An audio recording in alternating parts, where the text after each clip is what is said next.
ইসরায়েলের চলমান আগ্রাসনে আরও এক হৃদয় বিদারক দিন পার করল ফিলিস্তিনের গাজা ভূখণ্ড।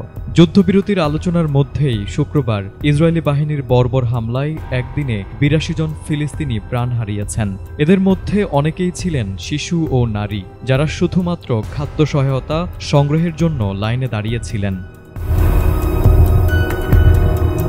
শিশু খাদ্য নিতে লাইনে দাঁড়িয়ে থাকা নিরীহ মানুষের উপর ইসরায়েলের বিমান হামলায় একসঙ্গে প্রাণ হারান ১৫ জন, যাদের মধ্যে ৯ জন শিশু এবং ৪ জন নারী ছিলেন। ভয়াবহ এ হামলায় আরও অন্তত ৩০ জন আহত হয়েছেন, যাদের অধিকাংশই শিশু। খাবারের আশায় লাইনে দাঁড়িয়ে থাকা মানুষের উপর এমন বোমা বর্ষণ বিশ্ব বিবেককে নাড়িয়ে দিয়েছে।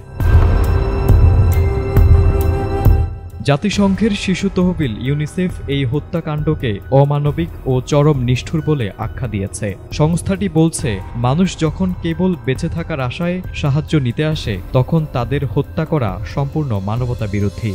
আন্তর্জাতিক মানবাধিকার আইন মেনে চলার আহ্বান জানিয়ে এই হামলার নিরপেক্ষ ও স্বচ্ছ তদন্ত দাবি জানিয়েছে সংস্থাটি। এদিকে হামাস এ ঘটনাকে চলমান গণহত্যার অংশ হিসেবে চিহ্নিত করেছে। তারা জানায়, ইসরায়েল পরিকল্পিতভাবে স্কুল, রাস্তা, আশ্রয়কেন্দ্র ও অন্যান্য বেসামরিক স্থাপনায় একের পর এক হামলা চালিয়ে যাচ্ছে, যা পূর্ণমাত্রার জাতিগত নির্মূল অভিযান।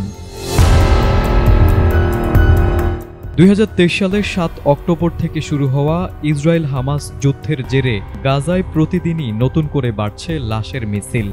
গাজার স্বাস্থ্য মন্ত্রণালয়ের সর্বশেষ তথ্য মতে এ পর্যন্ত ৫৭,৭৬২ জন ফিলিস্তিনি নিহত হয়েছেন এবং আহত হয়েছেন আরও ১,৩৬,৬৫৬ জন। প্রতিটি সংখ্যা এক একটি পরিবারের কান্না, এক একটি সন্তানের চিরতরে নিভে যাওয়া স্বপ্ন।